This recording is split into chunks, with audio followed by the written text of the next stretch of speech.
chapelet de la Sentinelle. J'étais à Rome avec mon régiment lorsque la guerre de 1870 fut déclarée. Rentrés en France, nous servimes de noyau au 13e corps d'armée que formait le général Vinoy. Le jour de la bataille de Sedan, nous étions à Mézières et le bruit du canon arrivait jusqu'à nous. Après l'admirable retraite du brave général Vinoy, notre brigade, formée des 34e et 42e, devint le noyau de l'armée pour la défense de Paris. Après de nombreux combats, mon bataillon avait été envoyé à Vitry.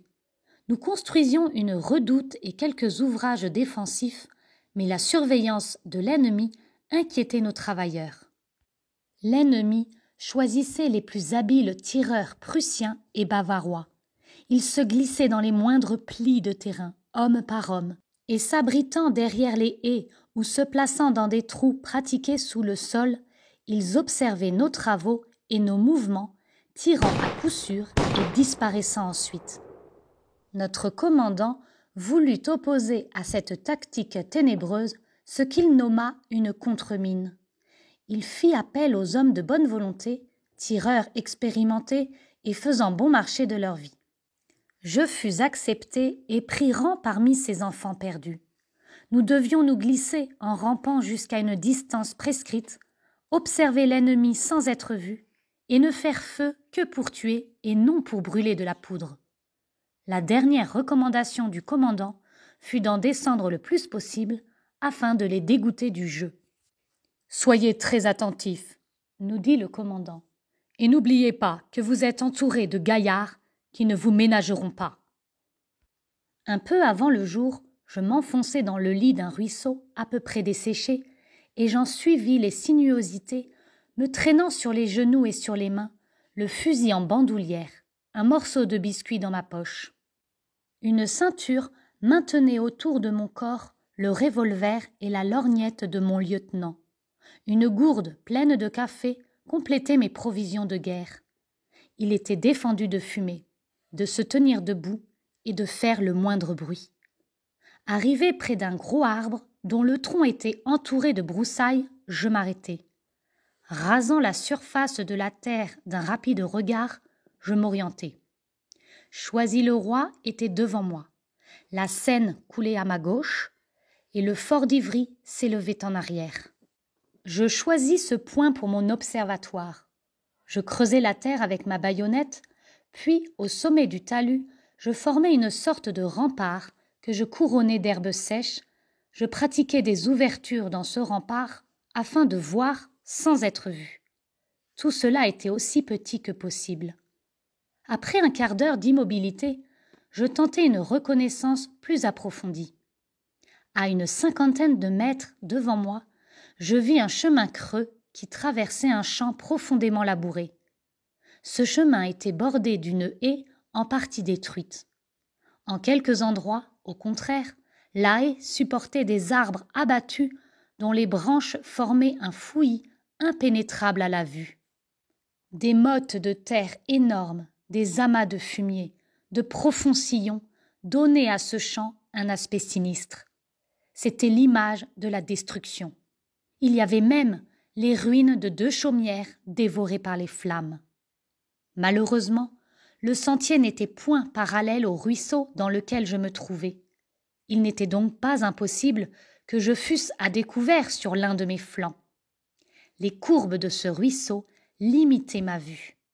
Je ne tardai pas à oublier que je servais peut-être de cible à quelques Prussiens et me laissai distraire par les petites choses.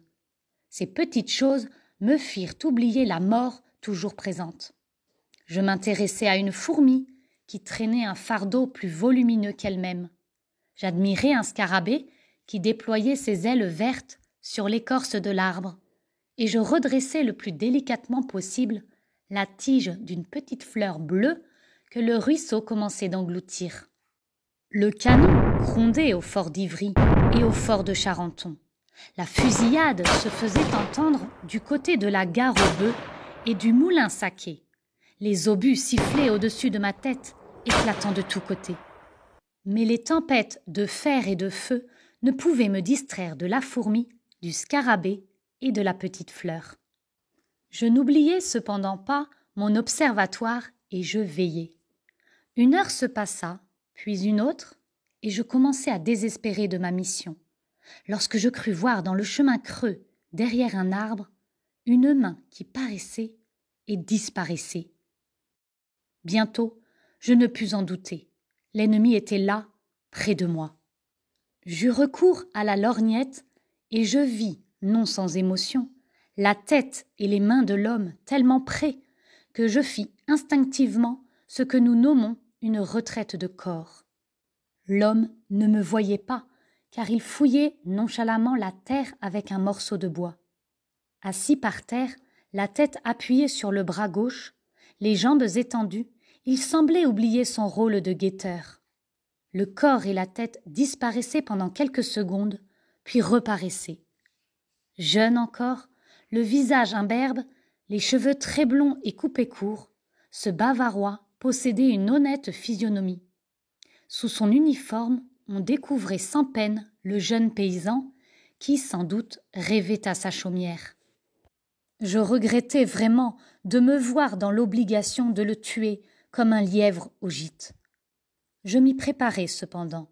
Lorsque j'eus le fusil dans les mains, le genou droit en terre, la crosse près de l'épaule, j'attendis que mon jeune homme fût à découvert. Je voulais le frapper en pleine poitrine pour lui éviter la souffrance. J'attendais dans une immobilité complète, l'œil fixe, oubliant même la fourmi, le scarabée et la fleur bleue. Le Bavarois avança la tête, promena un long regard autour de lui sans l'arrêter sur le point que j'occupais. N'ayant rien découvert, il attira sur ses genoux un petit sac de cuir et l'ouvrit. De la main droite, il en retira un objet que je ne pus distinguer. Je posai mon fusil pour avoir recours à la lorgnette. Le Bavarois tenait un chapelet dans ses doigts. Il se souleva pour se mettre à 2 genoux, fit le signe de la croix et par ses mouvements se mit entièrement à découvert pour moi.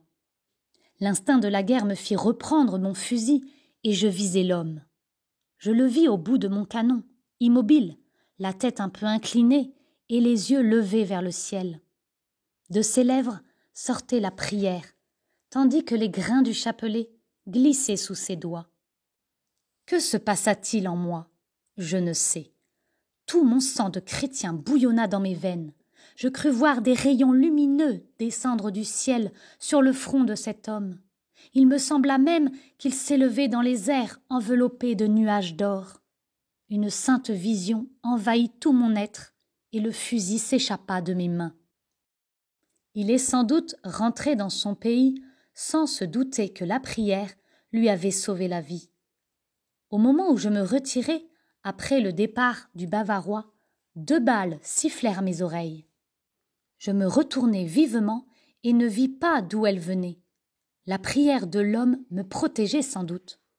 Cependant, en veillant la nuit suivante, près du feu du bivouac, je me demandais si j'avais bien le droit d'épargner ainsi un ennemi de mon pays. Pour calmer ma conscience, je me rendis le 20 novembre au combat de Lay et le 30 au combat de Choisy-le-Roi. Je me fis large part et payai ma dette à la patrie. Le soir, on me rapporta, sanglant à l'ambulance. Je reçus la médaille militaire.